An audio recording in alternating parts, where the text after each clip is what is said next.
now, but for those of you I have yet to meet, I'm Valerie DaCosta. I'm the program manager of InfoDev that is convening the global forum here in Helsinki. And just judging from all of the interactions I've been seeing, this really is, I think, one of our most successful events with well over 600 people from 90 countries here. So this is a premier opportunity to engage and interact with counterparts from around the world on themes of technology, entrepreneurship, and innovation. But from the perspective of activism and from the perspective of getting activities done on the ground, to engage and empower an innovative, technology-oriented SME community. And so really that's the governing force that brings us all here together as a confluence in Helsinki.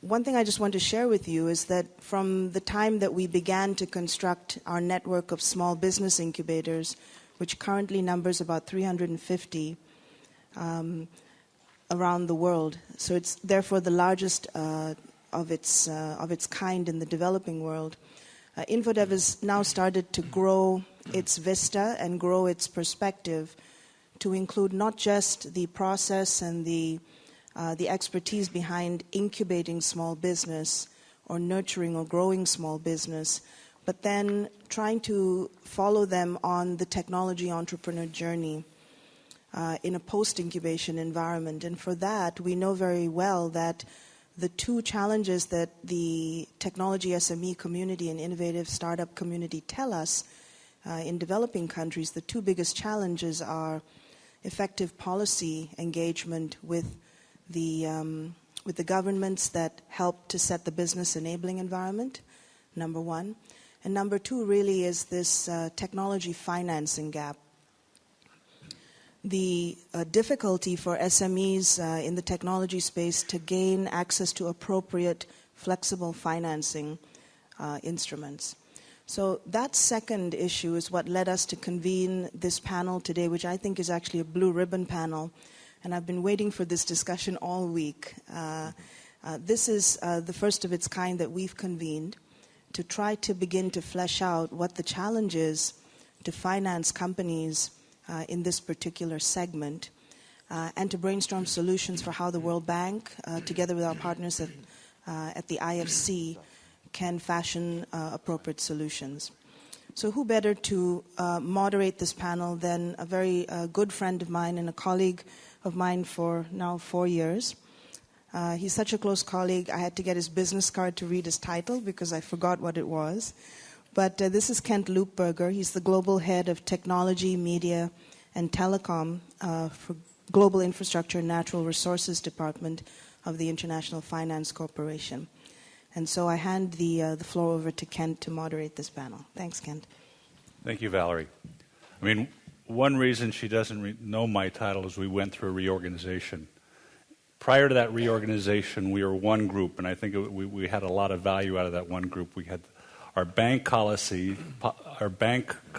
working in ICT, working with governments on the policy side to create the enabling environment. You had InfoDev working with early stage companies with their incubator process, etc. And then you had IFC, who's the private sector side of the World Bank, or the side of the World Bank working with the private sector trying to do sustainable business. And when I talk about sustainable business, it's from our underlying principle is we want to create financially sustainable businesses. That's number one. Then we have multiple objectives on top of that, that they adopt international best practice in environment, social practices, corporate governance. Now we're looking at things in terms of the carbon footprint of our projects and what can be done to reduce that. So multiple objectives. It's my pleasure hosting moderating this panel today because the subject matter is really one of the areas where we've struggled. As Valerie said, InfoDev has successfully created 350 incubators, mobile application labs, and climate innovation centers. They're creating these centers. These centers are creating businesses, and then what? there is a lack of financing. And that lack of financing usually persists until the first or second stage of institutional investors. And that is generically known in the industry as the valley of death. One reason I'm excited about moderating this panel today is we have a number of participants on this panel that actually are working in this sector and are trying to address these issues. So I want to hear from them what they're doing right, where they see the challenges, and what can institutions like IFC, the World Bank, and others do to help promote this sector. Just in terms of background, as I mentioned on the side of IFC, we've been working doing early stage investments for the last 10 years, having done directly roughly 60 plus, mostly in IT and more recently in clean tech. And we actually just last fall created a unit dedicated to early stage clean tech investment. Since the 1980s, we've been investing in funds. These originally were country funds, but increasingly are specialized industry funds. And for example, in my group right now, we're looking at 3 or 4 IT or TMT funds around the world. As I say, we refer to ourselves as venture capitalists, but we're really growth capitalists, growth investors, which is what you more often than not see in the industry. We and so many others don't want to start out, or we're not that good at investing in the early stage companies. IFC specifically is not that good at assessing technologies. That's not our skill set. What we want to do, and what most so-called venture capital or growth capital investors look for, are companies that have some product or service they've created, have already started marketing that, and then the challenge is scaling that up. But again, going back, the problem is the time before that. As I say, we usually refer to ourselves as a Series B investor. More often than not, Series B would be the second institutional round. In some cases, we will go into the Series A when we see something highly innovative or developmental that we want to try out. But the reality is, if you look at our success rate, our greatest failures are in the earliest stage companies. What we really would like to be looking about this company with this panel today is that early stage funding that comes out. The $100,000 to $1 million, $2 million. What can be done on that? The reality is, as I say, we have not, IFC, found a way to do this successfully directly or indirectly. We actually had a lunch with these panelists yesterday where we're kicking around ideas on this, and hopefully we'll be exploring that further. I think what I'd like to do is now pass it over to the panel. The idea is to have roughly 10 minutes per panelist discuss what they're doing, what works, what doesn't work, and then have roughly a half an hour, 20 minutes at the end to open up for questions. I will not be following the order you see on the program above, rather the order of these individuals. The first speaker would be Usama Fayyad, who's Executive Chairman of Oasis500. Based in Jordan, Oasis500 is the MENA's region's premier early stage and seed investment program, which includes entrepreneurship training, mentorship, incubation, and follow-on and angel investment funds. Usama? Thank you, Kent. It's funny listening to you.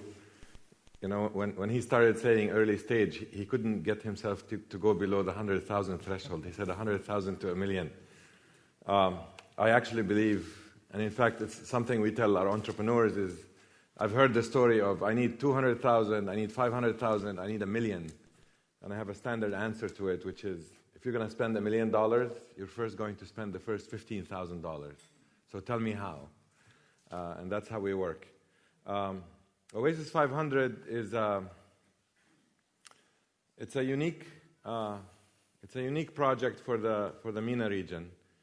In a sense, it's an attempt at kickstarting the process of early-stage companies forming. We believe, especially in Jordan, there is a population of people with ideas, and they have motivation. Right? They don't have a lot of job options. They have a pretty good education. And they go nowhere with these ideas because they have sort of a defined unemployment path or employment path, and then they leave the country kind of thing. So when I was asked to say, how do we get more startups to happen in the MENA region in general and in Jordan, starting with Jordan, the first thing I looked at, my background is being a scientist before I became a serial entrepreneur. The first thing I looked at is what are the gaps? And the first thing I learned is that there is literally no seed or early stage investment funds in the entire Middle East and North Africa region. And that's the region I looked at. I don't know what it's like in the rest of the world. I know what it's like in the US, where that's definitely not the case. So the picture is somebody with an idea will borrow, beg, etc., get money from friends and family, start a business, quickly run out of those funds, and that's it. So they never survive that I called it a desert rather than a valley of death. And that's why we created the concept of Oasis, right, to address the desert. The 500 is an ambitious goal that we set, which is, can we actually fund 500 companies, help start, fund and accelerate 500 companies in 5 years? The reason we picked 500 is really by design to shock the system. Because I believe that, if you do 100 in 5 years or 200, yeah, maybe you'll have a nice positive impact, but it's not really going to, give you that shock therapy that you need. Whether the patient wakes up or not is a different story. So in identifying the needs, we said, fine, it's not just about funding now. If I give some people funding, do they know what to do with it? Well, it turns out no. Most of them don't understand the basic concepts of what a business is, what it takes to run it, the fact that you need a team, what is marketing, what is sales. This is the typical entrepreneur. I'm everything, I do everything. And that's, a formula for running into the wall in no time. So we created a training boot camp, which, in fact, I worried about a lot because training, as you all know, is extremely expensive, especially if you want to do it well. And after the training, we have a stage where we invest in companies, and we start with $15,000 for 3 months or 100 days. After that, they become eligible for follow-on funding of $50,000 to $100,000, and then later to the angel investors through an angel network that we form. So we had to create an angel network because the region also doesn't have a culture of angel investment in technology companies.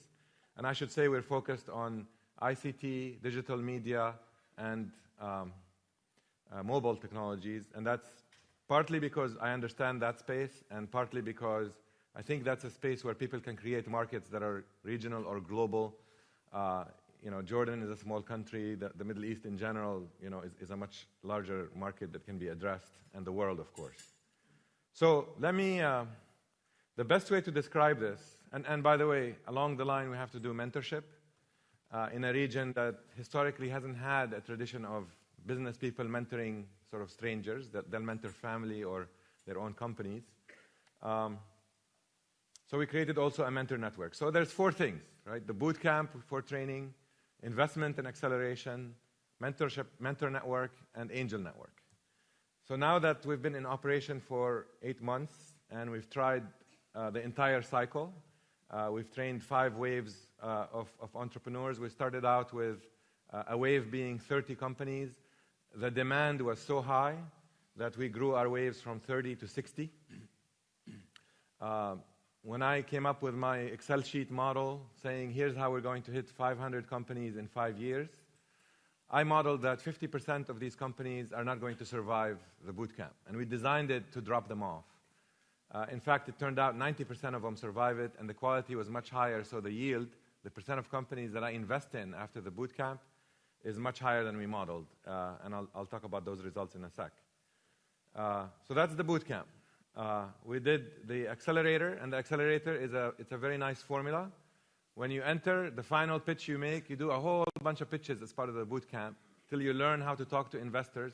And I won't invest in you, or we won't invest in you, unless we believe you can talk to investors and attract capital. We don't expect you to attract it. We just want to make sure you can talk, tell the story, etc. The last story you have to tell in a 10-minute pitch is, here is how I'm going to spend the $15,000 over the next 100 days. And we turn that into a contract. So we both sign it. And we actually keep our entrepreneurs to the contract. We check in with them weekly. We make them present to each other monthly. And those goals were designed aspirationally to say, if you achieve all these milestones that we both agree on, then I think, as an investor, I think your valuation should go up by a factor of 3. And I'll tell you the results of that, too, in these short months. We did a mentor network, and I'll talk about the results there. We just invited people and had them listen to short pitches. And to my surprise, we had 4 mentors sign up for each company. And signing up for a company means you commit to spend 2 hours a week with them for 4 weeks. These are CEOs of companies that are busy, doing other stuff. And I'll talk about the Angel Network results in a second. So what have been the surprises? And I'll shut up after that. I had 4 major surprises, coming from Silicon Valley and going to a place like Jordan. The first one was the amount of demand. How much people wanted to go through this training, and how much, and it's free, by the way. So that it's not like a major investment on their part. They stuck through it. I modeled 50% dropping off, 90% made it through. They learned a lot, and we evolved a pretty unique program. The acceleration, we've invested so far, and here's our statistics that I'm proud of. My model was, year 1, we are going to invest in 10 companies. So far, we have invested in 15, and we have in the pipeline right now being evaluated another 20, probably 8 to 12 will get an investment. So we'll wind up year 1 probably at 3 times our investment goal, 2 times our training goal, just because of the demand. The mentor network, I mentioned that success. And finally, the Angel Network, which is sort of almost the proof of the pudding, right? The final proof is when you get exits and you get returns. But 7, 8 months into it, here's what I can tell you. Even though we set the goal aggressively for the 100-day program, even though those guys worked very hard and met the goals, I didn't expect that the market would be ready to sort of step up and say, okay, we'll give you 3 times the valuation. I thought, if they got 1.5 times, 2 times, that would be a success. All of our companies from the Angel Network event that we held 2 weeks ago, which attracted, by the way, 80 investors, a third of them from outside Jordan who flew to Jordan, from the Gulf countries, from North Africa, and actually from Turkey and Belgium and England and the US. All companies got investment offers, and here is the kicker. Each one of them got an investment offer at 3 times to 7 times the valuation that we entered at 3 months before, or 100 days before. So these companies, it's been an amazing pleasure not just to train them, but to see that if they actually follow the formula, if they follow the high growth, work hard formula with milestones that make sense, they can actually raise their valuations. And they had real metrics. Like companies that we invested in, not all of them are pure startups. Some of them have been in the market 2 years. For 2 years, they'd be flat on revenues and profitability. Those 100 days at Oasis500, 2 of them tripled their revenue in 100 days. And that was purely because we actually forced them to strategize about their business. We forced them to think about it in numbers, and we forced them to focus on the parts that made sense. So far, I'm pretty excited about it. And we're raising a $6 million fund. We have about $4 million of the $6 million in place. That's going to be enough for 2 years and fund 120 companies. Over the lifetime of 5 years, we'll probably raise $25 million. Thank you. Now we'll move from Jordan to Argentina. Very close. Very close. The word has flattened. Lissandro Brill. He's a pioneer venture capitalist and entrepreneur development activist who's been active in Argentina since the 1990s. He's a managing partner of Axe Partners, which is the management of PMAR Fund, The fund is dedicated to foster venture capital investments in early stage expansion businesses that have their innovation in Argentina and target regional and/or global markets. Alessandro? Thank you, Kent. And when I was invited to this conference, I was asked to share with you my perspective on how to solve the equity gap in early stage financing. And different from Usama, that has dedicated this specific task in emerging markets the last year or two, I have been very successful. As I learned here in Finland, success means you fail, you fail, you fail. That means without losing enthusiasm, that's success. During the last 20 years in Argentina. And the ignition to dedicate my life and passion and interest and business interest to this matter came after my frustration when I was in late 80s Secretary of the Nation for Foreign Trade, doing export promotion. And I wanted to foster people that would export talent that the country has. And the consistent story was, well, listen, I have in my balance sheet master's degree, PhD degree, I have this great idea, I go to the bank, there is no money there. And I do not have collaterals. So the commercial banking system is not designed for this.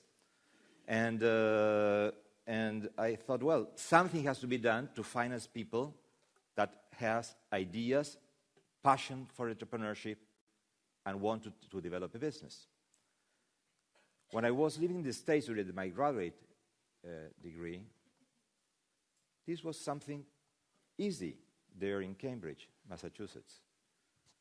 I had classmates that had these ideas, came out from school, and there were people putting money there without asking for collateral. And I thought that this was an eccentricity of the United States. So I came back to Argentina, and I started to develop my practice first in government, afterwards in management consulting. And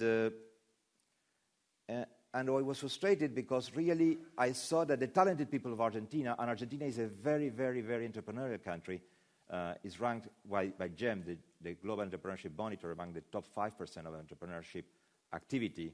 During the 90s, for example, half of the venture-backed companies in the internet era were from Argentina. So the entrepreneurship drive was there, the money was not there, the capital wasn't there. So I started late 90s now to see how to promote this, and I thought, well, we have to recreate somehow the entrepreneurial venture-backed ecosystem that I saw existed in the States.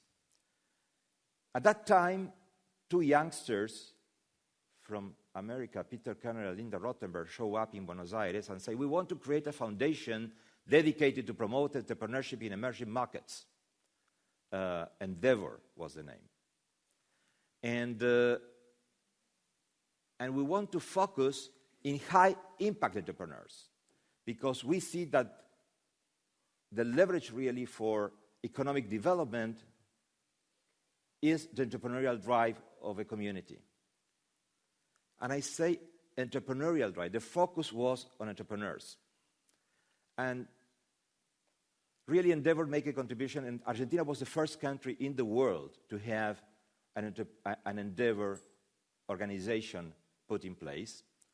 And we started to evangelize the culture of entrepreneurship, high-impact, venture-backed. Imagine we knocked the door of a technology entrepreneur that time. We said, well, we come here because we want to venture back a company with venture capital because you have technology that can be sold in the world and so on. And the assistant that was at the receptionist go to the entrepreneur and say, well, listen, here there are some crazy people. I don't understand very much what they say. It seems to me that it's something like adventure tourism in southern Patagonia. So in many countries, communicating what venture capital is about is really a challenging thing to do, depending on which stage of the ecosystem you are. And I would say that really Endeavor has made a significant contribution in helping creating this language, culture, what's an angel network, what angels are for, smart money. I remember the entrepreneurs saying, well, listen, Lisandro, when you come from Endeavor and you want to do venture capital, listen, I understand the part that you say money. That means, have you seen something green with Washington in the middle? That's $1. That's money. I understand this. What are you willing to tell me with smart? What's the smart component? And really the key success factor in order to have real ignition of entrepreneurs moving upwards is money partially, but basically it's what Usama is doing, which is the smart component of helping people to really escalate from an idea into a structured business, high growth path. And recreating this is a challenge which is not easy to do. It's not an easy task. And my perception is that I'm exaggerating, but I am convinced that the competitive advantage of nations is not about natural resources. It's about having an entrepreneurial, high impact, high growth cluster of people that really will drive the country towards a leapfrog new level of development.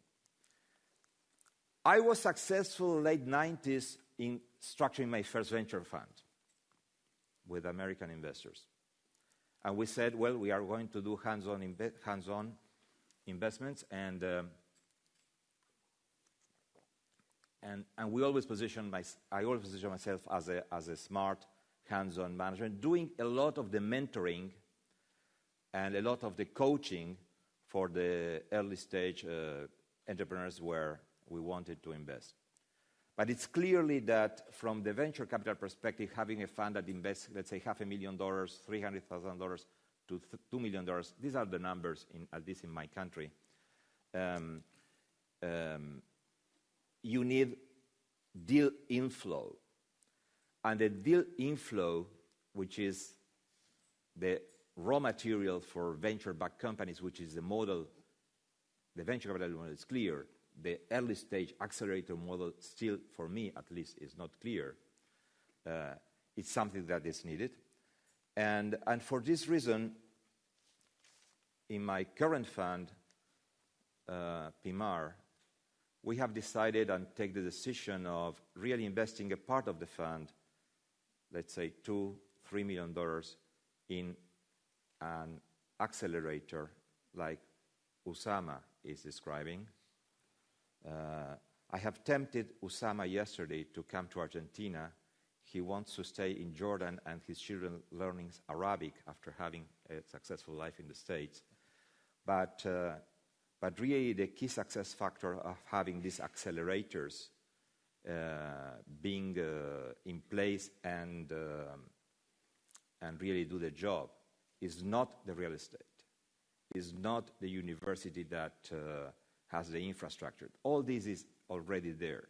The critical success factors is how do we identify the Usamas that will run these processes, and by his own presence that comes with huge human capital of a network really creates the trust to put the system to work. So the key focus is not in the project, for me, is not in the infrastructure, is in who are the people that really lead this process, what are their qualifications, and what's their background. And believe me, it's much more difficult to find Usamas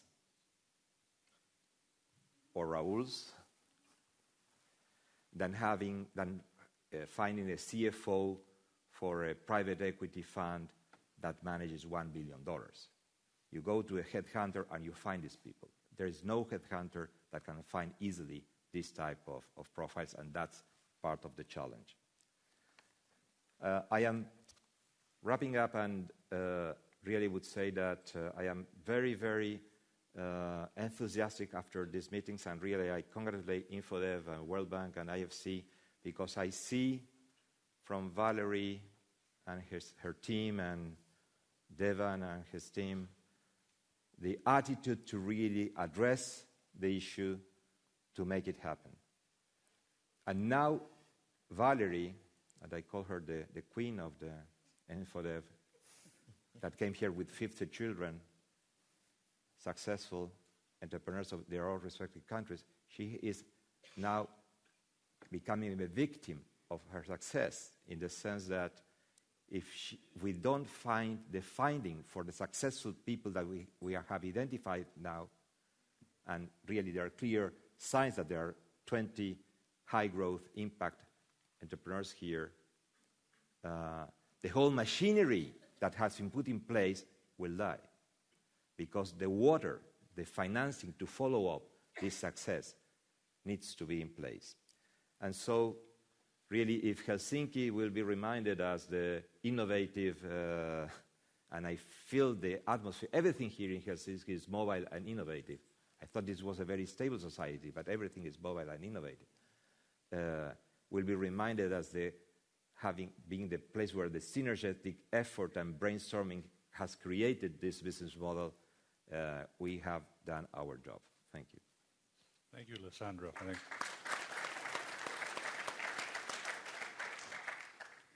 now you can see why I was excited about hosting this panel, by the quality of the participants. I think that we talk a lot about the lack of money, but we're seeing it's much more than that. I think our next speaker is also dealing with early stage. His name is Murat Aktihanoglu. Very good Anglo-Saxon name. Actually, Turkish-American, based out of New York. ER Accelerator, for which he's managing director, is a startup incubator launched in New York City, which is an early-stage investment firm that funds and aims to build the next generation of leading technology, media, and internet companies. ER Accelerator helps startup companies succeed with a combination of hands-on help, seed capital, and know-how. Right? Thank you, Kent. This is a great place, and yesterday we had a discussion with the panelists and some more people, and it was very useful. So I'd like to thank InfoDev and World Bank and IFC, everybody, for putting this together. I have a quick question. How many entrepreneurs do we have here right now? Okay, great. So I'm actually a software engineer. I don't have a finance background or MBA, but I've been starting companies for over 15 years, and I'm originally from Turkey. I lived in the US for the past 18 years, and I lived in California. I worked at Silicon Valley. And then I moved to New York around 12 years ago. And in New York, I realized that, when you go to a startup event, the event was mostly standing in a crowded bar, holding a beer bottle, and then just going home after that. So 4 years ago, I said, let's try to create some events where entrepreneurs actually learn some new things, and they can ask questions to experienced entrepreneurs and investors. So we started this nonprofit called Entrepreneurs Roundtable in New York City, and every month we had free events for entrepreneurs, and we invited very experienced and also, in the startup world, famous VCs and angel investors. Most of these names, like my friends who are not entrepreneurs, they don't know about Fred Wilson, Howard Morgan, and like Randy Komisar from Kleiner Perkins. Very famous people. They have a lot of experience. They're very successful. So they would come to our event, and every month we would pick 5 startups out of 50 or 60 applications. And these 5 startups get to do something very unique, which is pitch to this investor in 5 minutes, and the audience of 200 people would watch this pitch. So this happened by accident, actually. One of the VCs just impromptu said, why don't one of you guys pitch to me, and I will respond to you so you can learn what not to say or what to say. So our events became very popular, and many people kind of learned how to pitch to an investor and what components should be in the presentation through our meetings.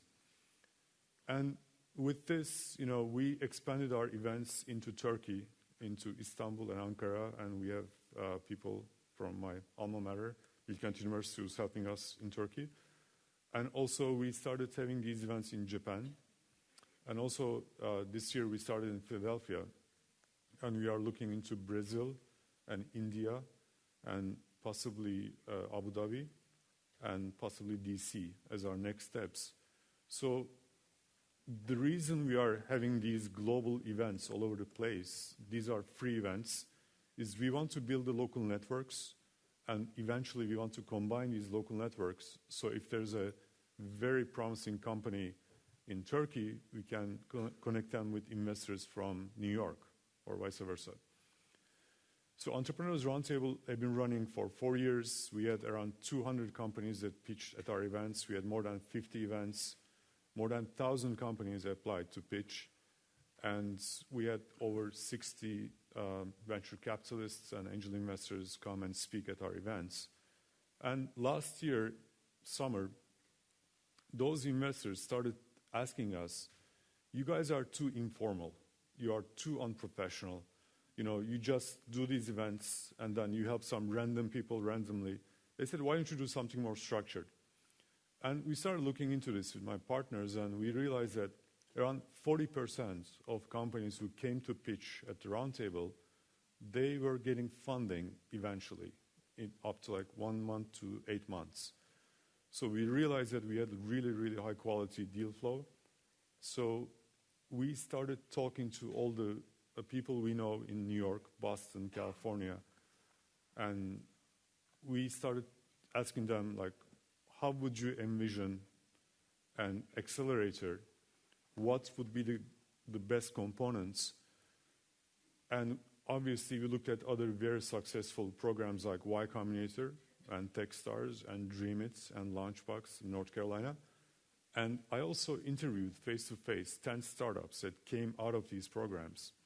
Because since I'm an entrepreneur, I looked at everything from the point of view of the entrepreneur, saying, what would I want if I went into an incubation accelerator program?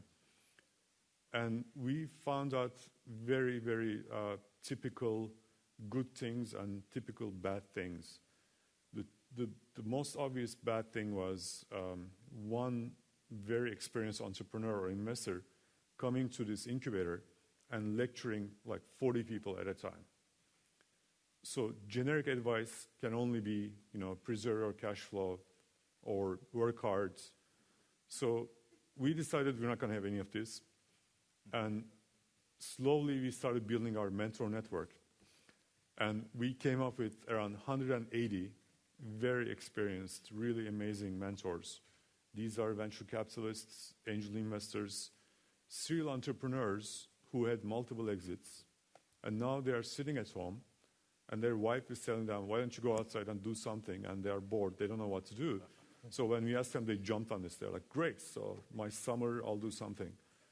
So it's a 3-month program.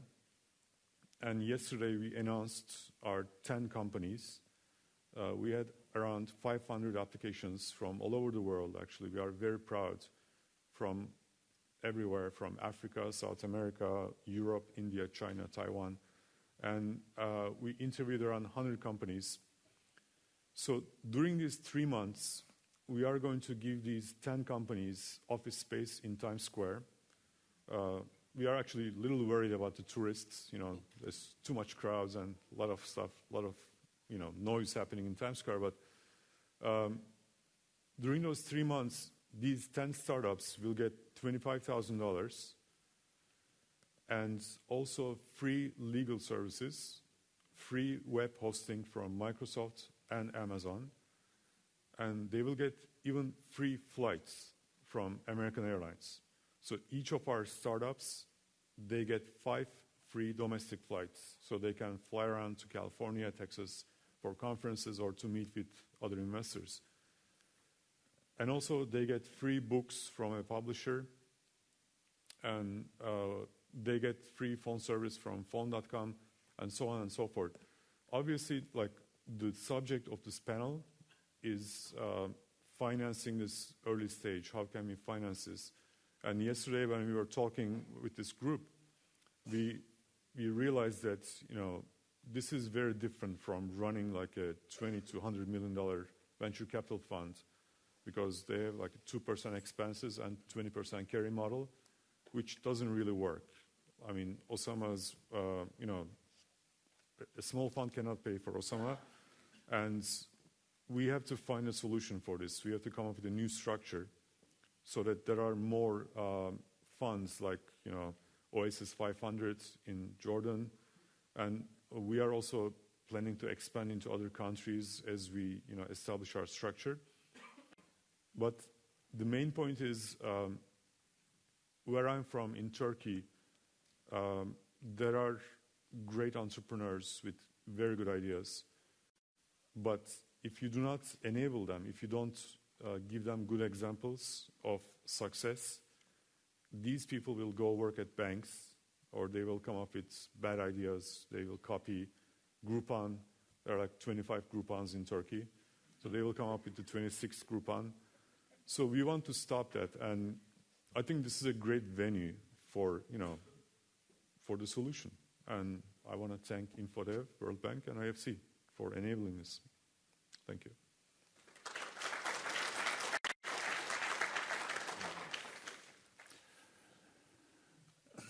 Thank you, Murat. Now we'll shift to geography again, moving over to India. Close by. That's still close. It's still close. Still close, like I say. Well, especially with the pipes these days. Good fiber optics, don't even need to travel.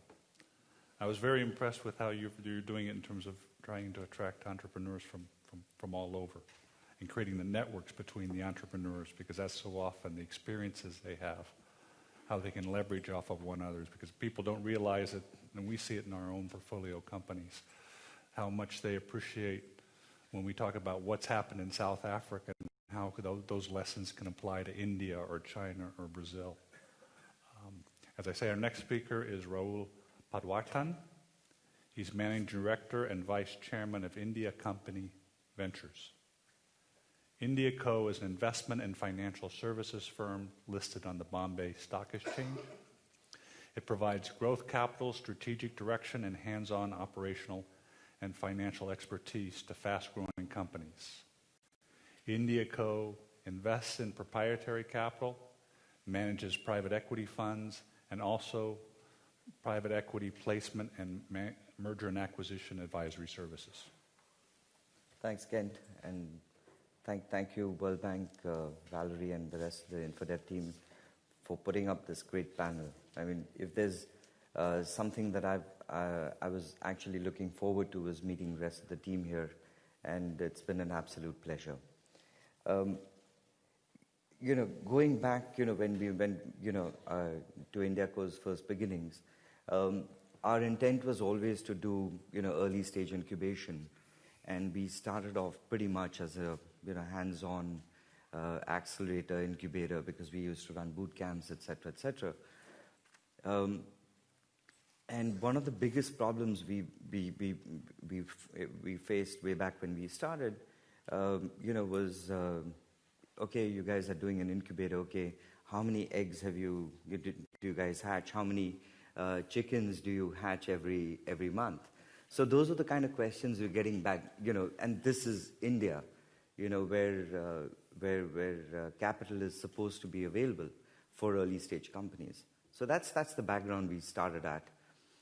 And in 2003, we were very fortunate to receive support from the World Bank, InfoDev. We were one of the first grantees of the incubation program that we received some excellent support from them. Even at that time, I think it was a little, we were a little ahead of our time, irrespective. And for InfoDev to come and support us at that point of time was extremely useful in terms of putting our credibility and track record in play. So we used that. So what we did was, we did something very interesting. We used that credibility and track record and said, how can we actually work with startups? How can we actually work with early stage companies using credibility and track record of what we've received, and be able to raise capital at the same time? So we started exploring what we termed as a dual investment model.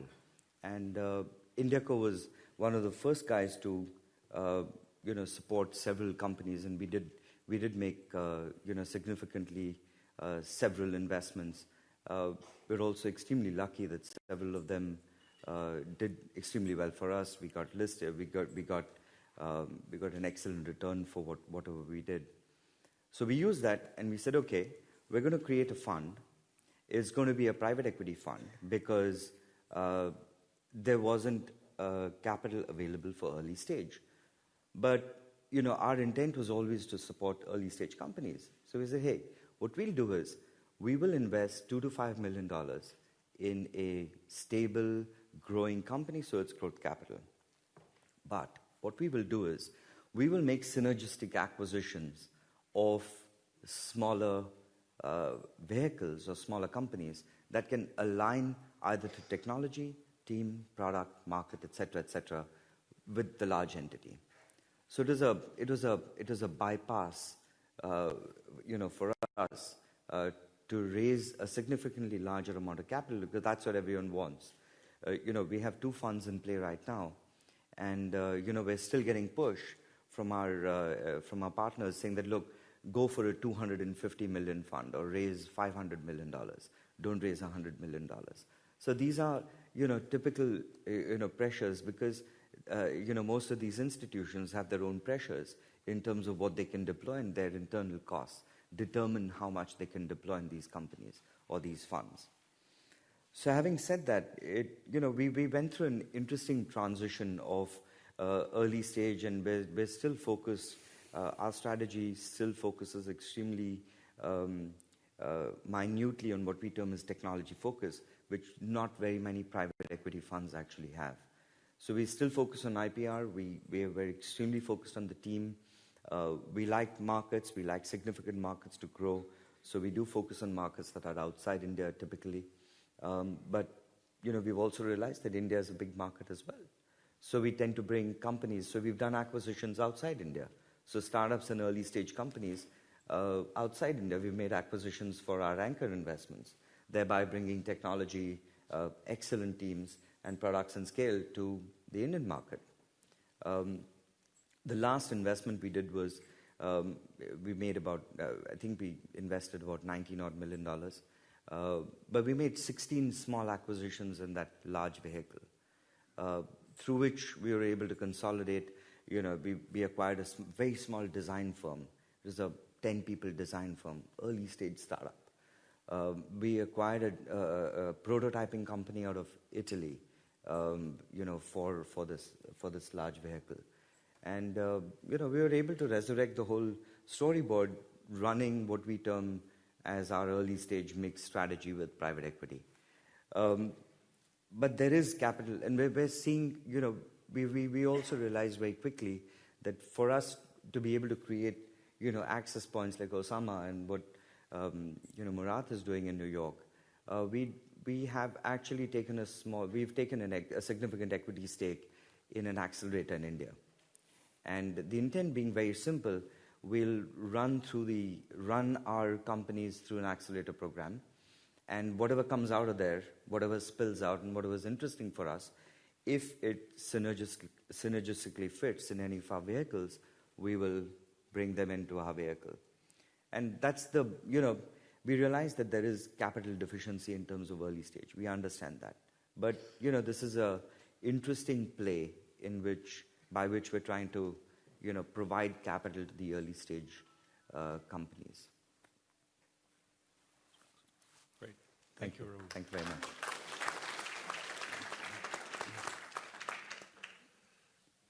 From our experience in IFC, if you look at the 2 countries with the most funding available, it's clearly India and China.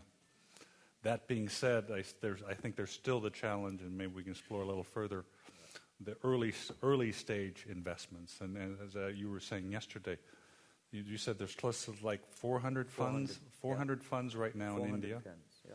But really, what, 5 to 7 you were guessing? That was 5 to 7, yeah. Who invest sub-$1 million. So it's I mean, still I'm not even going to the numbers that Osama and Alessandro would like, sub $100,000. There aren't any funds that do that. So we recognize even where there's the money, there's still the gap. Finally, I'd like to introduce our final participant, Folabi Hassan of Adlevo Capital. For purposes of full disclosure, Adlevo Capital is a company, a fund management company. IFC invested in their first fund last year. Although based out of Nigeria, it's a Mauritius-based, legally private equity fund. It targets investments into technology-enabled infrastructure and service companies in sub-Saharan Africa with an emphasis on Nigeria and South Africa. Thank you very much, Kent. And thank you, everyone, for being here. It's a great privilege and a pleasure to be at this forum. I must say that we very nearly weren't here, so thanks especially to Alltech for following up and making sure that we got here. And the reason for our not sort of, first of all, jumping at the opportunity was we got this information about sub-$1 million investments and so on. And our fund, as Kent has said, is really focused on growth capital. We're looking at expansion stage businesses in sub-Saharan Africa. So initially, it wasn't really something that was in our focus. But then I guess Alltech spoke to my partner and subsequently to me, and we sort of realized that the quality of people that would be here, the kind of companies we're going to meet, the discussion would benefit us immensely, and perhaps we could bring a little bit of a perspective from Africa, this big continent, Africa, to the discussion. Adlevo Capital is a first-time fund, a first-time team, and we had a very interesting experience actually raising the fund because, first of all, we don't, as partners, 3 partners, we don't really have a financial background. We all come from operational backgrounds or consulting, managing, or entrepreneurs. And our thinking was that there wasn't enough money in the environment to support companies that had good ideas and wanted to grow. We looked at the landscape and we found that, especially for technology, there were no funds, absolutely no funds in Africa that were focused on expansion stage growth and Pan-African. In fact, we found only one fund based in South Africa that had a focus on technology-enabled businesses. Now, this is kind of strange in the 21st century, the digital world and Web 2.0 and everything that's going on, social media. I mean, it's kind of weird to have no fund really looking at technology-enabled businesses, but that's what we found.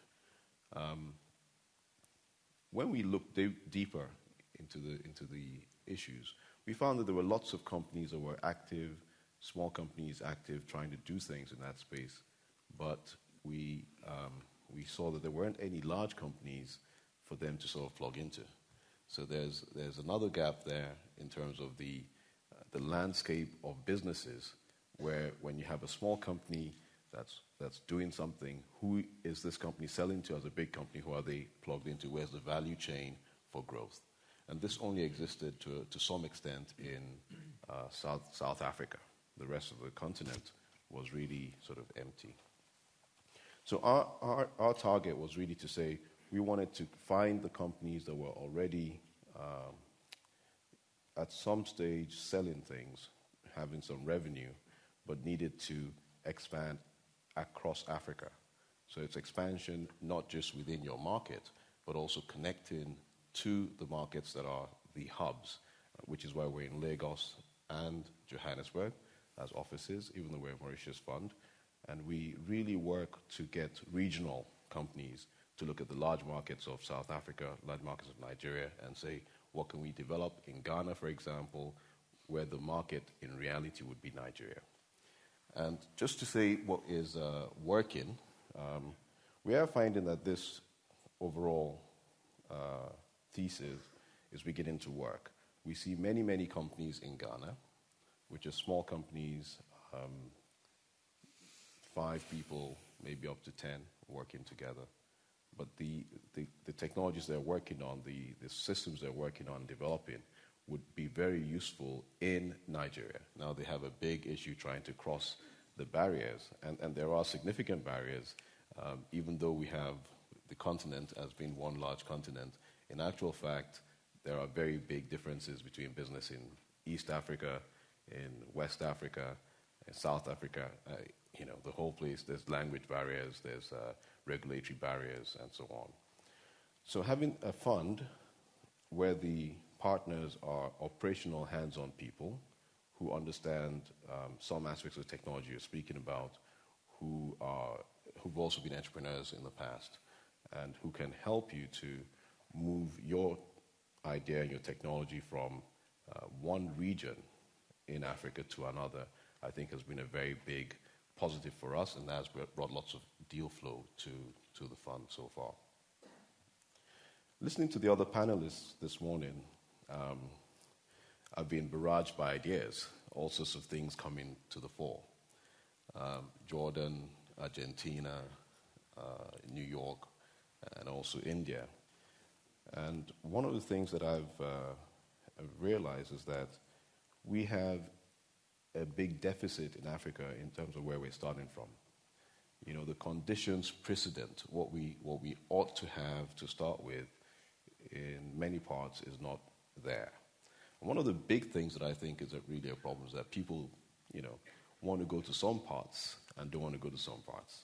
So I've often hosted friends and colleagues from East Africa and asked them why there are Google, Nokia, and all these big companies in Kenya, and why they're not in Ghana or Nigeria.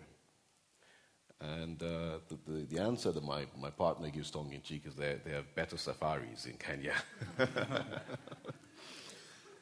But the truth of the matter is that people don't know, and there's a very high, let's say, factor of just the unknown. The news that we get from Nigeria, and especially from Nigeria, is not usually good news. Most people don't visit, but they watch CNN, and then they make their decisions and say, well, why take the risk when I can actually, be in Africa via Kenya? But I think one of the big things that we could take away from here is that actually we need to get more people to come by. We need to get more people to come and see the energy. We need to have more exchanges within the continent of Africa and outside the continent of Africa to other parts of the world. I've been extremely impressed by the number of entrepreneurs from Africa that are here, and I have to thank the InfoDev team for finding these guys. I've been a bit, actually I've looked around and I didn't see a company from Nigeria, which is really strange. For a country of 150 million people, largest country, blah, blah, blah. I think we'll have to do something about that. Malik, I think, is here from one of the incubators in Nigeria. He's here, so we'll have to do something about that for your next event and make sure we have a number of companies in the team. But I just want to end up by saying, giving a little case study of a company that we've been working with for about three years now, just to illustrate some of the issues. This company has come up with a very innovative solution to drug counterfeiting problem. And for those who might be aware, about 30%, globally maybe 10% of drugs are counterfeit, and in Africa that probably is about 30%. So the chances of being killed by the drug you think will heal you, very, very high. I think about 700,000 people die annually from buying drugs that actually have either the wrong components in them or no components at all. This gentleman has come up with a very interesting solution. That's mobile-based technology, won lots of prizes, and we'll be working with this company for a while, trying to get them to a stage where we can invest in them. But I've been speaking to a number of people who know this company, and the real issue here is that we're unable to get the promoters to put in a proper structure. For one reason or the other, I think there are two things. First, the organizational structure is not there, corporate governance is not there. They have great ideas, but everything is really close to their chest. Now, this comes to a problem of trust in the system, building up the proper regulation, protections for intellectual property, ensuring that people can fail and still have another chance. So there are issues that go well beyond whether there's money or there's no money, how much money you have or you don't have, to ensuring that entrepreneurs feel comfortable, right, sharing at events like the ones that Murat hosts, right, at the kind of things that Usama is doing, and to make sure that there are systems in place to ensure that these entrepreneurs are able to build up sufficient structures organizationally and in terms of governance for them to feel comfortable even taking the money from an entrepreneur, from a venture capital firm or a private equity firm. For Adlevo, we think that this is a problem that we need to sit down with our investors, the IFC and others, and to really see what we can do, maybe borrowing from what IndiaCo is doing, to say, well, perhaps we need to look at dedicating some part of the funds we have under management to smaller companies. And this could be much less than even $15,000. I like the number 15,000.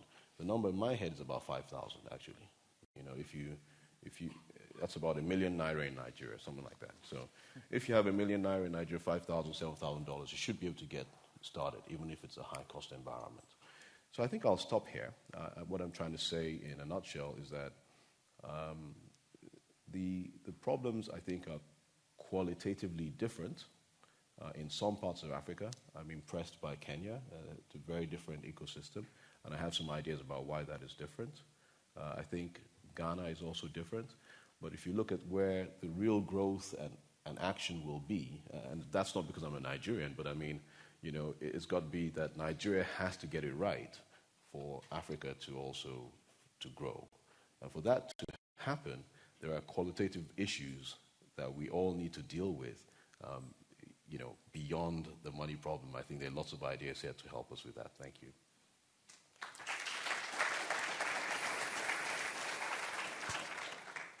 Thank you, Falabi.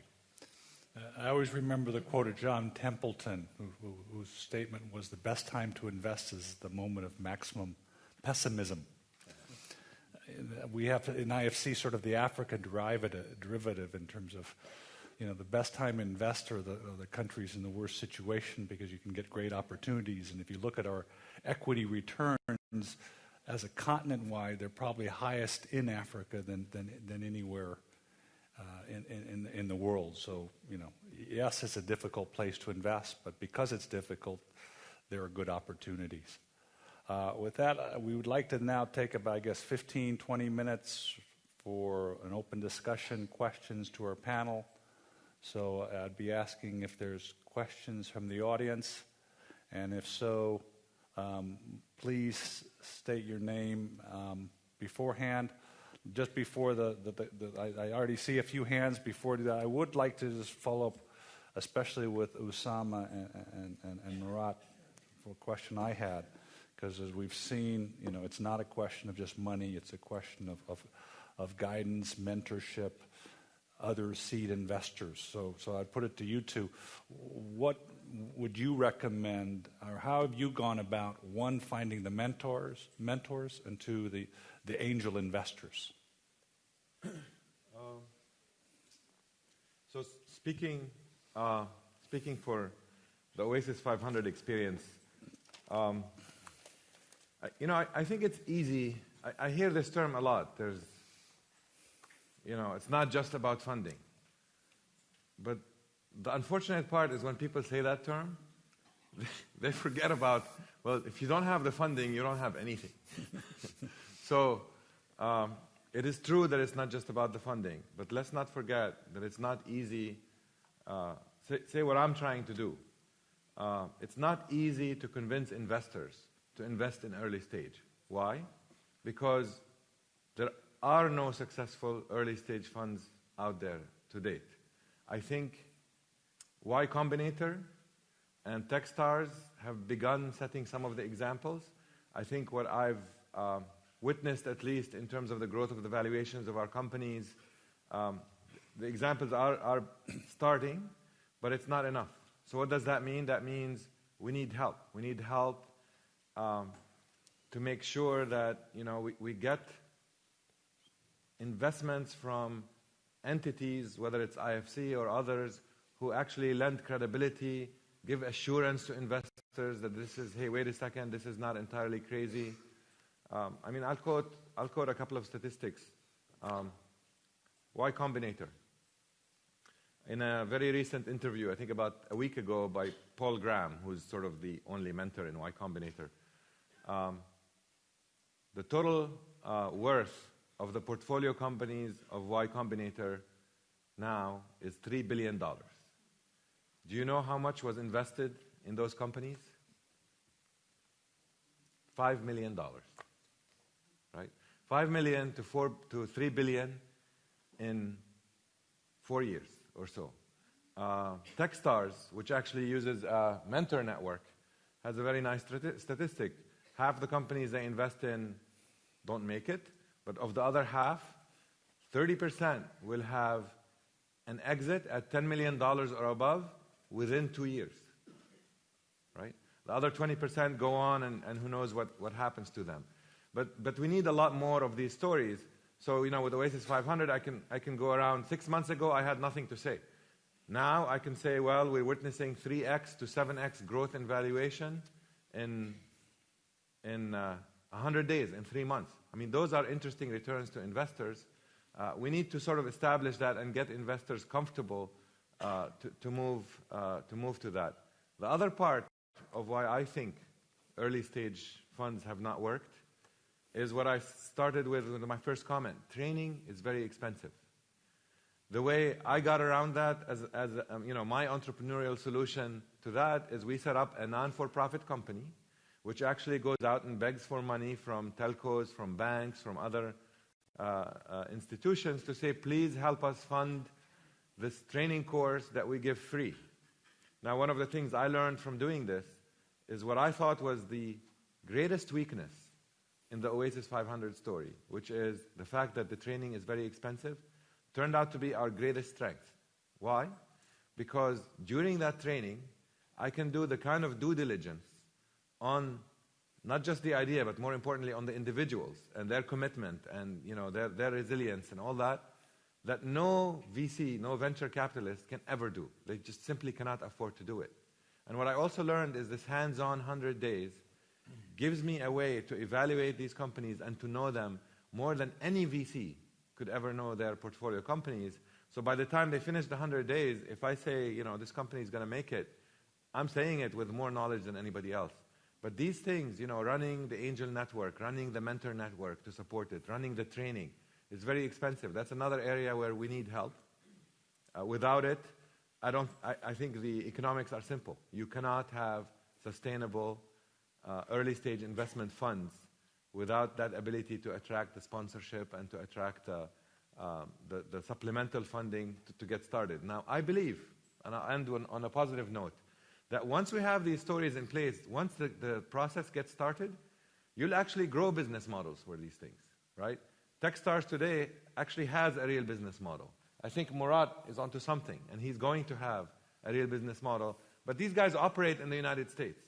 What we need is your help to show the developing world that, let's prime the pump here, India, other places, Argentina, hopefully, where there's a maximum. I learned last night it's the place with the highest promise and the least achievement in the world. Where let's get the achievements there, right? Except in soccer. Except in soccer, yeah. Football. Yeah, actually, one thing that we've been doing, which is expanding our free monthly events to build our local networks all over the world, we learned a lot. For example, in Turkey, I already knew lots of people, so building our network and reaching all the local angel investors was pretty easy. In Tokyo, we had a lot of problems because people are not under couple networks where you can reach out and get to easily. So, for example, now, like, I'm thinking about starting ER in Argentina, in Buenos Aires, starting ER in Nigeria. And so what we would do is we would just be present. We would have a couple of meetings and start, promoting our events to entrepreneur networks, the ones that we can find. And what we've seen in Tokyo is when you do that, the right people come and find you. They sign up on your mailing list. They reach out to you and they say, I want to be a speaker at your event. And this has been like very successful for us. So right now, for ERA, this summer, we are getting inbound mentorship. People who want to be mentors, they are writing us. They are saying, I'm a great person. I'm the best person in the world. I want to be a mentor. So I think like what InfoDev is doing is great also. You have 350 incubators all over the world. I think we can combine these networks.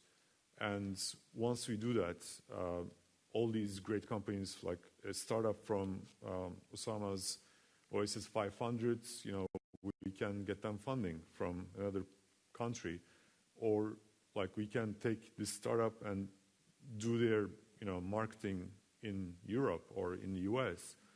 So I think the answer is just being present and being consistent, and also bringing value to anyone who comes to one of our meetings. So takeaway is very important for us. So you have to learn something in each of our meetings, or otherwise, you end up like me, standing in a bar with a beer bottle and then just going home. So. Okay, questions from the field. Let's start with that gentleman there. Is there a mic getting to him?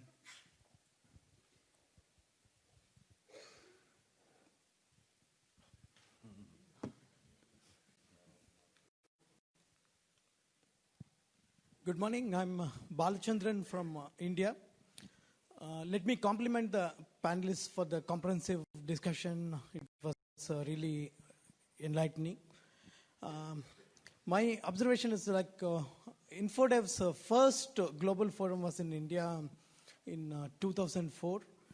The forum passed on a resolution stating that governments should establish a seed fund in the incubators to assist startup companies. And this was proactively followed up by the Government of India. Now at least about 15 business incubators in India have their seed fund grant available from the government. Apart from that, there are other windows for innovation grant and early stage business building grant. And picking the cue from the panelists that 5%, less than 5% of the funds are available from the venture capitalists for a less than $1 million requirement, I think I'm going to be a little provocative. There is a mismatch between what is actually needed in the ground in the developing economies for the startup companies. It's not VC money. To a greater extent, it is CC money, the customer capital, if it can be made available through the business model, or early stage seed funding mechanisms like this. And I'm going to leave it to the panel for additional points, if any. This is my observation. Thank you. Maybe we could take a couple more questions before having the panel respond. Gentlemen.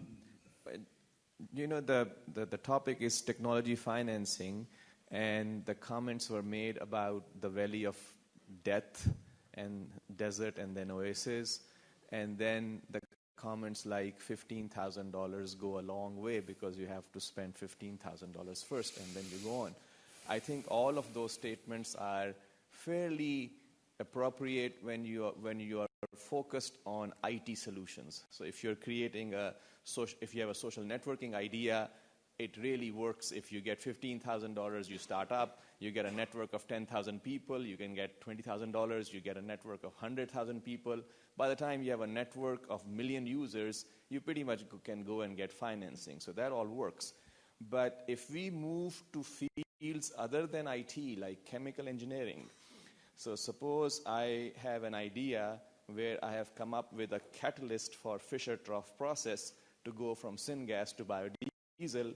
By the way, I'm from Pakistan, National University of Science and Technology, and going from the Brazilian experience explained on Monday morning, which I really appreciated, we would like very much to support innovation and entrepreneurship at grassroots level connected to national scale problems.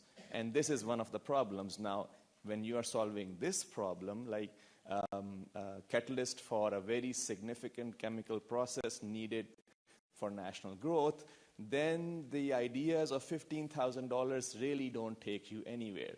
Just to go from a lab scale model that gives you a milliliter or a liter of biodiesel per day to a reactor that gives you maybe 100 gallons a day, which industry is going to laugh at, needs $1 million.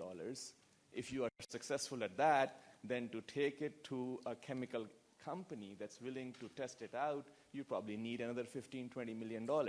So that sort of technology is, it seems like, not being addressed at this forum, or does anyone of the panelists have any experience in that area? Thank you. Okay. Well, why don't we go ahead and take one more question, and while they're getting a question, let me answer it, because I think it's important. It's, you know, your question is correct. I'm not going to comment about heavy industry and chemical processing and all of that, but I will comment about an area that I know. This myth that you can start you can get 1 million users to your site with $15,000 investment is completely untrue. It is extremely expensive to get a lot of users to use your website. So I don't think that the capital needs of IT startups are necessarily that much, and large ones with scale, are that much lower than the needs of industrial companies and so forth. I know this sounds controversial. I'll tell you, Google, do you know how much they spent before they actually turned profitable? They spent $60 million before they had a business model. Facebook is in the billions before they turned profitable.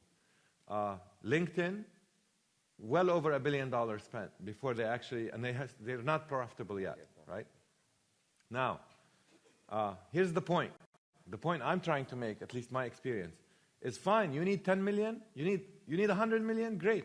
You're going to start somewhere, and you're going to do something for those first 3 months. And by the way, that $15,000 is not intended to take you for years or forever. That's only intended to take you 100 days or less, and only intended to enable you to attract capital. I think what those companies that I mentioned, the successful ones, what they did is manage to attract capital, lots of capital, to become big and scalable. Rahul, I know you had a comment. Yeah. Just to add to, Usama, I think it's absolutely right that obviously, the first 100 days you don't need to spend, a couple of $1 million on validating a business plan. I think it's extremely, $15,000 for 3 months to get your business plan, your pitch, and your act together as far as a presentation and an executive summary is concerned. I think that's more than adequate money. I agree with your other point, and that's where we found a lot of problems, especially where entrepreneurs have gone through the initial 3 months. You have a pitch document ready, you have an investor presentation ready, but what you don't have is a $1 million investment ready for a potential chemical plant, like what you said. So what we did was exactly the buy lane that we always take.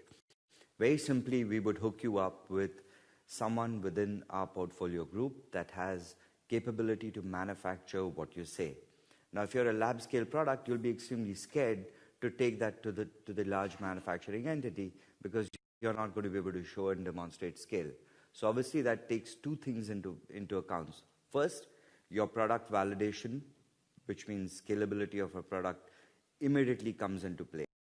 Which means if you're not able to take lab scale to market scale, obviously your product is not worth investing $1 million in. That's one. Number two, if your product actually has the scale to go from lab scale to manufacturing scale, then obviously you deserve the $1 million. and you'll get that through the manufacturing company. So that's the byway. But in my experience, most of the research labs, I'm not speaking very generically, I'm speaking specifically for India and the regions around India. I know the US is extremely well developed in terms of technology transfer, because the models in terms of transferring technology, which are at a particular stage, are extremely easy to replicate in a large manufacturing setup. That is not the case in most developing countries. Our budgets in developing countries are extremely small. The understanding, the education base of most of our scientists is extremely low in several other research areas. In several other cases, it's reasonably high. But having said that, we don't have the models in place.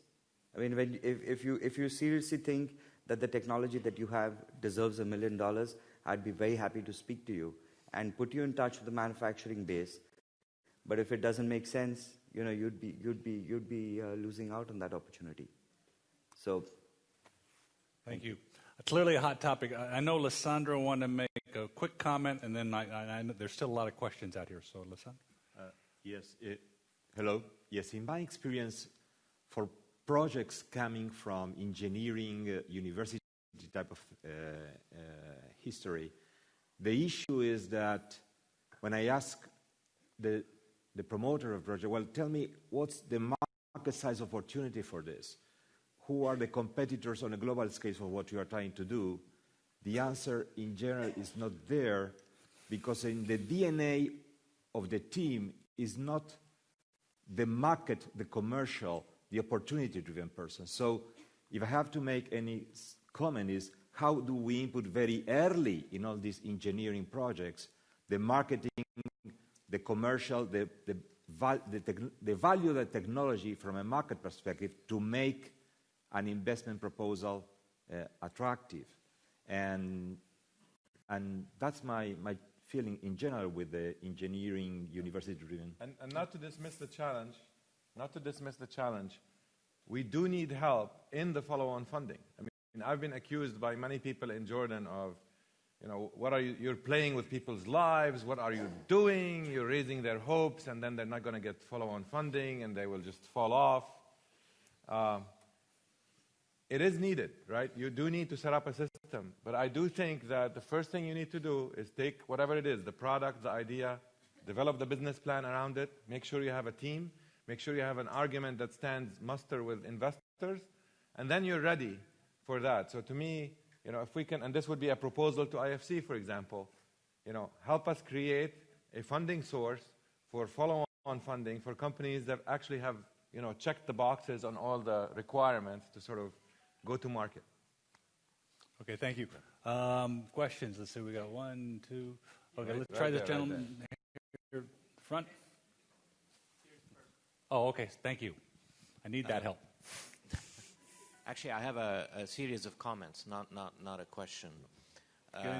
Please introduce yourself to the audience. Amr Martin Bey, with one of the founders of Siraj Capital, and now founder of Merchant Edge, which is an accelerator. One of the topics that has been bandied around is, how can InfoDev, how can the IFC, how can the World Bank help facilitate, seed, provide funding, encourage, nurture, what have you, the private equity or the entrepreneurs throughout the world? And while it's going to take a little bit of time for them to figure out the proper channel, the proper venue, the proper mechanism to do that, one of the things I wanted to throw out and suggest is, I'm speaking about the MENA region, okay? And one of the biggest problems we have with entrepreneurs is failure is taboo. Lissandro's definition of success is fail, fail, fail, fail, and eventually you'll get there, okay? So maybe some sort of a program, an awareness program that, you know what, if you don't fail, you're not going to make it. It's okay to try once, twice, 3 times, and then eventually you'll make it. What Usama's doing with Oasis500 is, setting the trend towards that. What's happening there, though, is he's being accused that he's playing with people's lives. Well, if there's an awareness campaign that's supported by InfoDev, the World Bank, the IFC, that's, teaches people, teaches entrepreneurs that it's okay if you fail the first time or the second time or the third time, because if you don't fail, you never get there. Very important point. You have a mic there, yes. And I think if you can just keep an eye on, I'll just let you identify people for the follow-up questions. Thank you for your comments, great insights. I'm Zia Imran. I'm from Pakistan Software Export Board. We are also one of the recipients of M-Lab's grant from InfoDev. We sort of run a small micro incubator, if you will, somewhat along the lines of what Usama mentioned. And the question to Usama, you is that one of the things that I'm concerned with is that where do these companies go? What's the exit? At least in Pakistan, we have a public market, but there's no appetite for at least technology-based companies to go and have an exit. And at the end of the day, the investors need to get paid their money. So in your case, probably you have a similar challenge. So what are your thoughts on that? Thank you. Yeah, great question. We don't rely on public markets in the MENA region, at least, just because the process is too complicated. However, what I do think is once you set up a tradition of these exits, and they will start. I mean, an ecosystem. Everybody talks about ecosystem, and they forget that in an ecosystem, at the lowest levels, you have these little tiny fish who eat little tiny things, right? And that's how the whole thing starts. You need to have a lot of these low-level, frequent exits, probably low value, right? But huge number, in order to set the grassroots and the base. I think eventually it'll make it into public markets and into all sorts of things like that.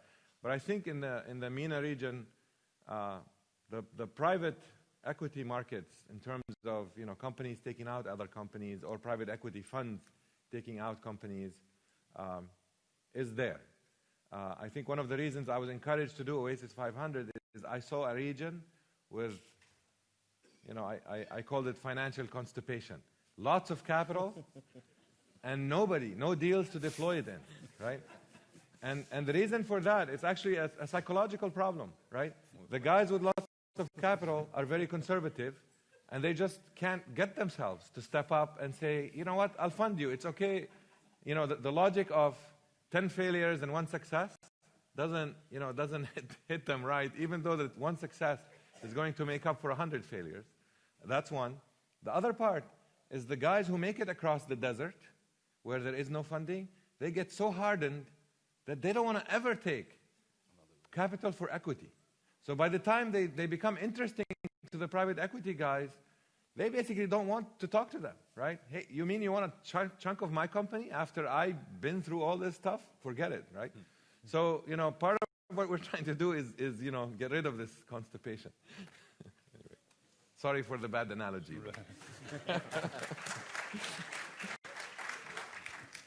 Next question. Thank you, moderator. My name is Lon from Ghana.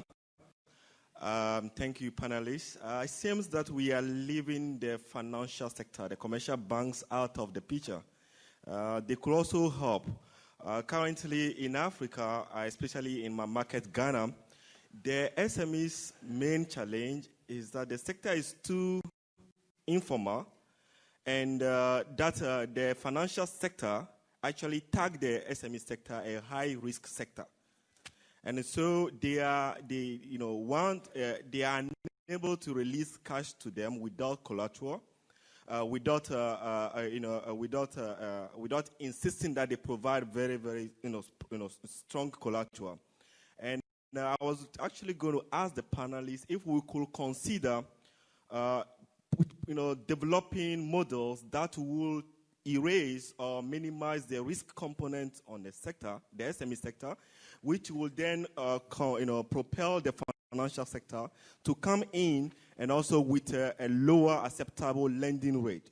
History has actually proved that Ghanaian SMEs in the past, they take funding from the commercial sector, And because interest rate is up to 37-45%, they are unable to pay both the principal and the interest, and then they tend to run away from the banks.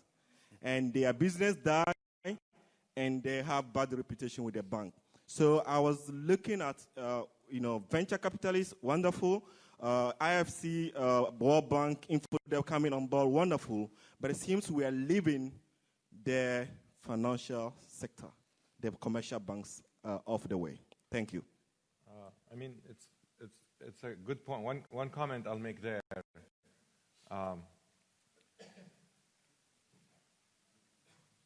Something that the IFC and maybe World Bank, but IFC can probably help a lot with, is sort of start the system. If you go to a mature ecosystem for investments in the United States, the highest risk venture capital money, do you know where it comes from? The biggest VC firms and the most aggressive VC firms for early stage on Sand Hill Road derive most of their funds from university endowments, from pension funds, and from very, very big institutions like banks who are, allocating some of their, for diversification purposes, the money there. So it's the most conservative money in the world that's going into the most aggressive investments. And that's because they have proven, right, over time, that the returns are very high and worth it. So to me today, I might sit here and tell you, I'm seeing 3x to 7x growth in 3 months, for God's sake. But it's going to need, 100, 1,000 of these examples before, people understand it when you don't have the ecosystem. So I think that's a great place where IFC or World Bank could play a role in sort of enabling, priming that pump. Maybe, Alabi, do you have anything from your perspective on this? Thank you very much, Kent. Yes, thank you, Lolo, for the question and the comment concerning bank financing. But I think we have to start from what you said. You said the banks consider SMEs as high risk and informal. I think that's very, very pertinent because many small and medium-scale companies don't take the time to structure themselves for the market they're approaching. This is not about collateral. This is about showing that you have proper structures for management, you understand your business thoroughly, you've done a risk analysis, right, and you're really ready to take on corporate governance that shows that you will manage the funds you get to the best ability.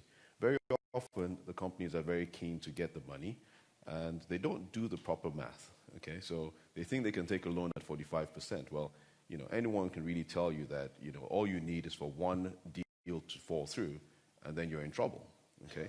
And so you think, well, I'm going to get this order, and therefore I'm going to be able to pay off the loan and all. If it doesn't happen, well, you're in trouble. And then that really messes up your credit, but it also messes up the credit for the whole sector as well. So there's a whole slew of work that needs to be done, again, to help small companies to match their expectations and their pitch to what an investor wants to hear.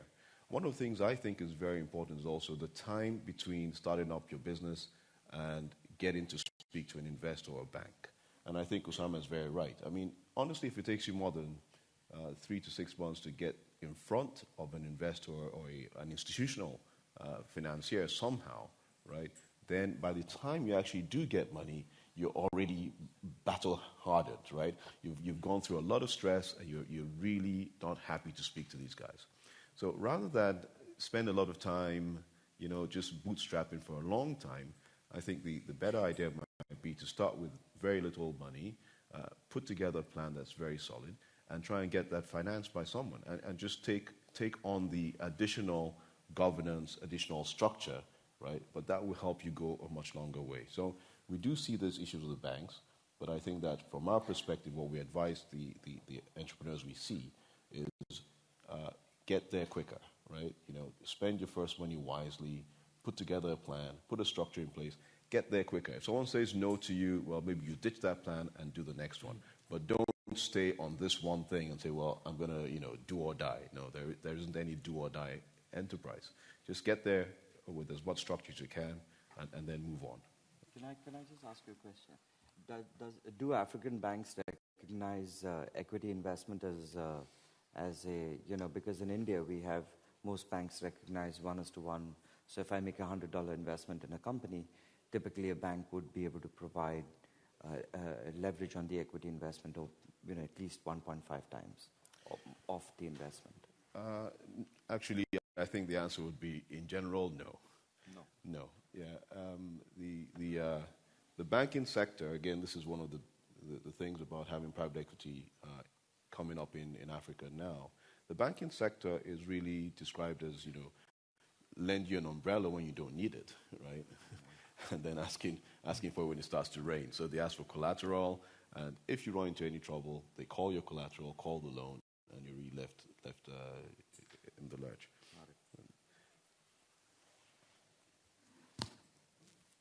All right. Yeah, just very quick on that point. I think that was a very good discussion. I mean, when you're looking at SMEs, distinguishing that between early stage companies. And what you're talking about are SMEs that have cash flow, small businesses, and then the risk return parameters are different. Then I very much agree with Falabi that you have to move them from informal to formal. Then institutions like IFC, the bank, and others have to work with these institutions to get them more comfortable with doing cash flow as opposed to collateralized lending. Like I say, we're running out of time. We've run over, but we have a couple more questions, so I will now pass it over to you. Yeah. Good morning. I'm Tin Budi. I manage a rural technology incubator based out of India. Since Rahul mentioned earlier that we are looking at investment sizes, even less than 100 USDs. We have about 20 companies in our portfolio, and we are looking for about raising funds for 5 of them. And when the ticket sizes are less than 100 USD, it's hard to make a sale, and the selling becomes even more difficult. So my question to the panel would be how to make, what would be the right strategy to, or the cues to consider in order to make this sale more compelling and for these angel network or the VC network to get interested. Another extended question, if I may have, is, having this business acceleration programs is a great tool for the companies to get their business model right, to get their plan right, and get their act right. Do we have any such business acceleration programs in India? If so, how do we approach them? Thank you.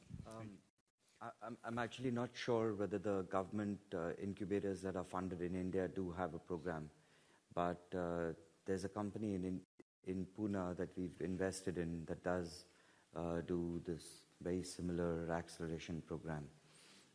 It's run on our old India Co model, so it's a very focused initiative, and I think they're very choosy about who they bring into the program, because I think they train 10 people at a time.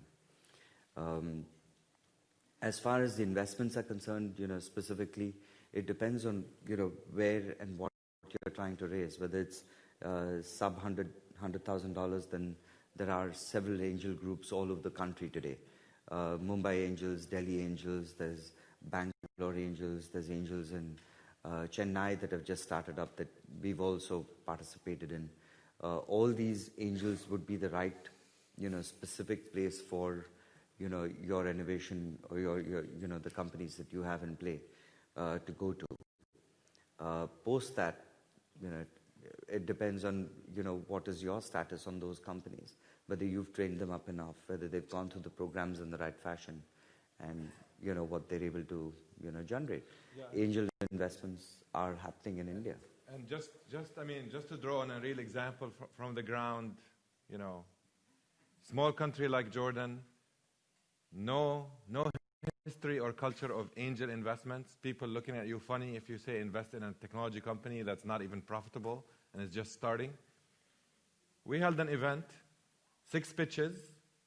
All of them are getting investments mostly from angels. And I agree completely that you need that layer of angel investors, because those companies will enter that zone that's, not seed stage, but too early for VC to think about, the amount too small, etc. So the angels, and what I encourage you is, I was able to do it in a town that had no angel network, but it needed work. It needed preparing the pitches right, making the party interesting enough, that kind of thing. to attract people. And we attracted them without asking for any obligation, right? Part of the equation is to say, just show up, have fun, watch a few pitches, and go home. We don't expect you to fund anyone.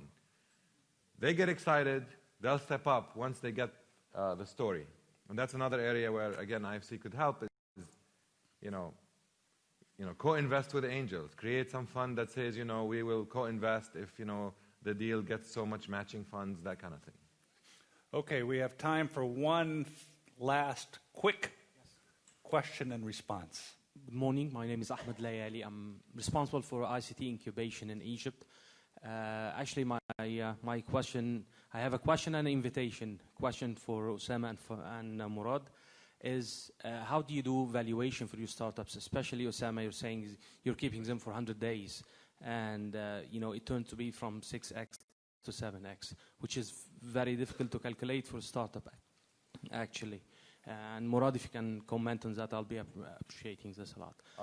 The invitation is for all of you to look into companies from startups from Egypt. Actually, we have a couple of companies outside over here presenting in the top 50.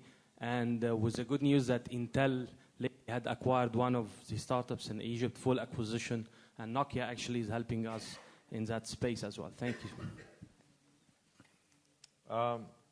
Early stage valuation is very tricky. The way we do it, and some might argue we're too generous. We invest $15,000, and our investment in their time, in the network, in the mentoring, and in the incubation of their accounting, HR, legal, PR, etc., we value that to be at around $18,000. So 15 plus 18, right? And roughly speaking, we're taking 10% share of the company. So we're giving them a $300,000 valuation up front. So when I say 3x to 7x, it's multiplied by that 300,000, which some might argue is way too high. But that's how we do it, at least. Ours is also very similar.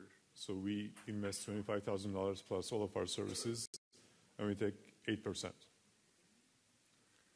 Very good. Yeah, and also one more thing is we do common stock. So we come in fully aligned in terms of goals with the founders. So we are only successful if the company is successful. But clearly this is a topic of real importance to everyone here. I know I've benefited by it. I know this is an area that we still have to look at in terms of what we can do as an institution to help foment this area in a combination perhaps of hard and soft money, how we can leverage off the Usamas, the angel networks, etc. So there's a lot to do, but I do appreciate having the opportunity of meeting these gentlemen and hoping to network off of this. At this time, I would like to thank the panel for their participation and for their thoughts. And we'll announce that after this, we will have a very short coffee break and then the awards presentation. So, gentlemen, thank you.